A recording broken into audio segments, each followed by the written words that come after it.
কয়েকদিন আগে ফিফা র্যাঙ্কিংয়ে নতুন পরিবর্তন এসেছে। তো আজকের ভিডিওটি হলো টপ 10 ফিফা র্যাঙ্কিংয়ে যারা রয়েছে তাদেরকে নিয়ে। তালিকার 10 নম্বরে রয়েছে ইতালি, যাদের পয়েন্ট 1726.31, যারা কয়েকদিন আগে কিন্তু ইসরায়েল এবং ফ্রান্সের মতো শক্তিশালী দলকে হারিয়েছিল।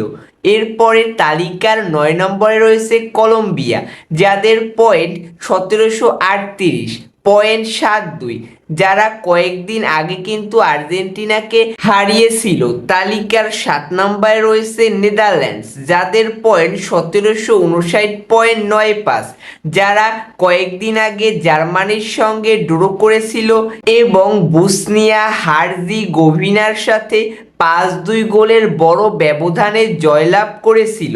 তালিকার 6 নম্বরে রয়েছে বেলজিয়াম, যারা কয়েকদিন আগে কিন্তু ফ্রান্সের কাছে হেরে গিয়েছিল এবং ইসরায়েলের কাছে জয়ী হয়েছিল, যার কারণে তারা তালিকার 6 নম্বরে রয়েছে।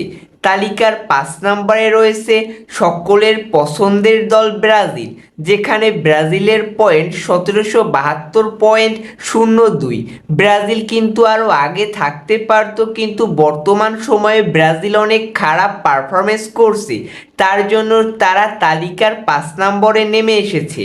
তালিকার 4 নম্বরে রয়েছে ইংল্যান্ড, যাদের পয়েন্ট 1817.28, যেখানে ইংল্যান্ড কয়েকদিন আগে কিন্তু ফিনল্যান্ড এবং আয়ারল্যান্ডকে হারিয়েছিল, তাই তাদের সাফল্য অবশ্যই কাম্য। এরপরে তালিকার 3 নম্বরে রয়েছে স্পেন। স্পেনের পয়েন্ট হলো 1836.42। বিগত সময়ে কিন্তু স্পেন অনেক ভালো পারফরমেন্স করছে, বিশেষ করে কয়েকদিন আগেই কিন্তু ইউফা ইউরো জিতেছে স্পেন। তাছাড়া নেশনস লিগে সুইজারল্যান্ডকে হারিয়েছিল স্পেন এবং সার্বিয়ার সাথে ম্যাচ ড্র করেছিল। তালিকার 2 নম্বরে রয়েছে ফ্রান্স, যাদের পয়েন্ট 1851.92, যেখানে ফ্রান্স কয়েকদিন আগে কিন্তু বেলজিয়ামকে 2-0 গোলে হারিয়েছিল এবং ইতালির কাছে হেরেছিল, কিন্তু তারপরও তারা সবসময় ভালো পারফরমেন্স করার জন্য তালিকার 2 নম্বরে রয়েছে। এবং তালিকার 1 নম্বরে রয়েছে সাবেক বিশ্বকাপ জয়ী এবং কোপা আমেরিকা জয়ী দল আর্জেন্টিনা, যাদের পয়েন্ট 1889.02, যেখানে কলম্বিয়ার সাথে হারার কারণে আর্জেন্টিনার 10 পয়েন্ট কমে যাওয়ায় একটু পয়েন্ট ঘাটতি দেখা দিয়েছে। তারপরও আর্জেন্টিনা কিন্তু 1 নম্বরেই রয়েছে।